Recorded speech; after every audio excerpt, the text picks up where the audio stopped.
这个富豪来医院跟儿子做骨髓配对，可配对结果却让他大吃一惊。他不是您的亲生儿子，这不可能！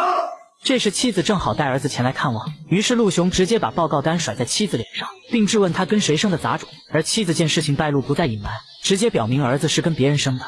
这奸妇！我再告诉你个秘密，当年新婚夜你喝醉酒在房间，跟你滚床单的人是风慧兰。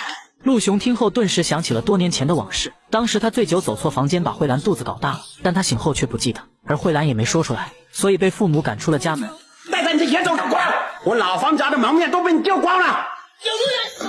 走投无路的慧兰只好去找陆雄借钱，但李晓却从中阻拦，一分不借，因此慧兰只能带着孩子艰难度日。如今陆雄得知这一切，后悔莫及，于是决定把遗产都留给慧兰母子。我要好好补偿他们娘俩，不会给你这个野种一分钱。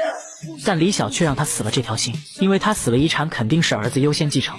我不会让你得逞的，老王打电话，我要找慧兰。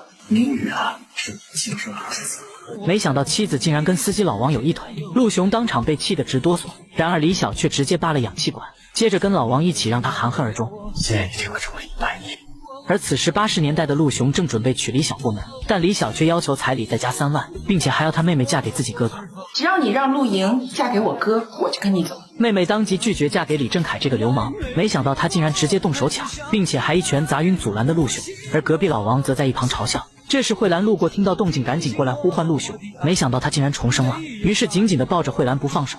我这辈子都不会放开你的手。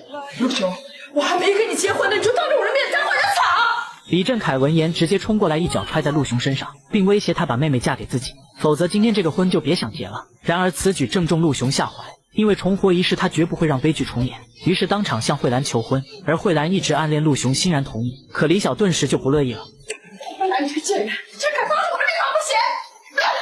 从今以后，方慧兰就是我老婆，谁敢动她一根手指头，我跟她拼命！你说你这个穷鬼，欠了一屁股债，一辈子都还不完！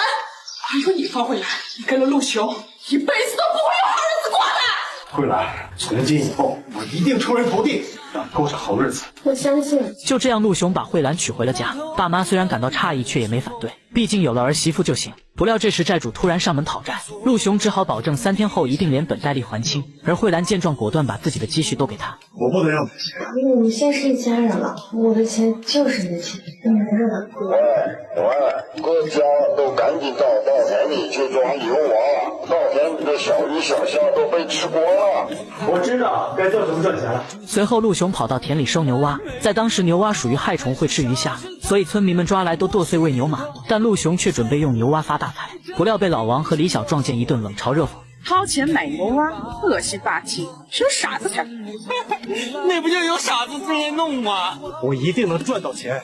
随后陆雄提着满满一大筐牛蛙回家，结果差点把妻子给气死，他只好保证一定能赚大钱。次日便做了一锅麻辣牛蛙当街售卖，但80年代的人都没吃过这玩意，觉得恶心。恶心死了！我就从这里跳下去摔死我也不吃。拿牛蛙卖钱，想钱想疯了吧？为了打开市场，陆雄当众宣布，只要敢试吃就赠1块钱巨款。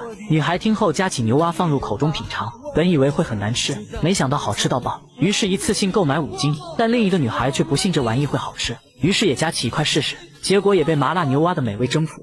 给我也来5斤。慧兰，收钱。就这样，麻辣牛蛙的名气越来越大，就连县城首富都专门来品尝。而陆雄清晰地记得首富今晚会发生意外，于是在他离开时好言相劝。赵老板，我看您印堂发黑，这是有血光之灾的预兆，这车不能坐。你是不是想死？